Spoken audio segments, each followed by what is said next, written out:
আসসালামু আলাইকুম এভরিওয়ান। এই কটা দিনের ভিডিওতে তোমরা তো সবাই দেখতেই পেলে বন্যার কী অবস্থা আমাদের এখানে। তো এখন পরিস্থিতি অনেকটাই ভালো, উঁচু জায়গা থেকে প্রায় সবই পানি নেমে গেছে, রাস্তাঘাটও অনেকটাই প্রায় স্বাভাবিক হয়েছে। কিন্তু যে সমস্ত জায়গা নিচু সেখানে এখনও পানি আছে এবং সেখানে এখনও তাদের পরিস্থিতি ভীষণ খারাপ।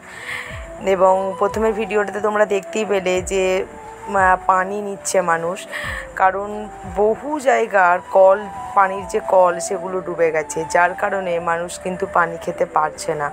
এটা আর পানি ছাড়া মানুষের জীবন একদমই অচল, কারণ কথাতেই আছে জলই জীবন। এটা সরকারি তরফ থেকে তিরপল ত্রাণ হিসাবে যাচ্ছে। তো খানাকুলের আশেপাশে বহু স্বেচ্ছাসেবী সংস্থা রয়েছে যারা এই বন্যা কবলিত মানুষদেরকে তাদের সাধ্যমতো সাহায্য করার চেষ্টা করেছে। এই সাহায্যটা বিরাট বড় মনের মানুষরাই সাহায্য করতে পারে। সবার সামর্থ্য থাকলেও এই সাহায্যটা সবাই করে উঠতে পারে না। সেই রকমই কিছু স্বেচ্ছাসেবী সংস্থার ক্লিপ আমি তোমাদের সাথে আজকে শেয়ার করলাম। তো আমি আমার তরফ থেকে সেই সমস্ত গ্রুপদেরকে অনেক স্বাগত জানাই যারা এই দুর্দয়ে এই অসহায় মানুষদের পাশে এসে দাঁড়িয়েছে। যাই হোক, পরিস্থিতি অনেকটাই আস্তে আস্তে স্বাভাবিক হচ্ছে।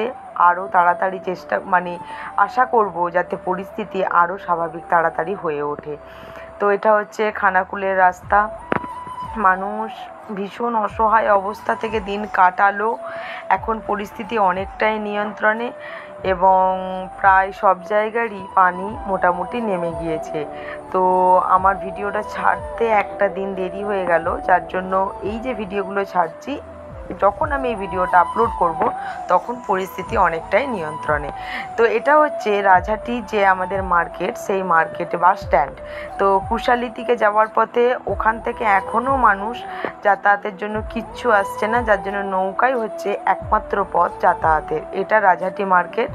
তোমাদের সাথে আমি কিছু ছবিও শেয়ার করে দিলাম যে কী অবস্থা, কী দুর্দয়ের মধ্যে দিয়ে খানাকুল গেল। আজকের মতো এইটুখানি।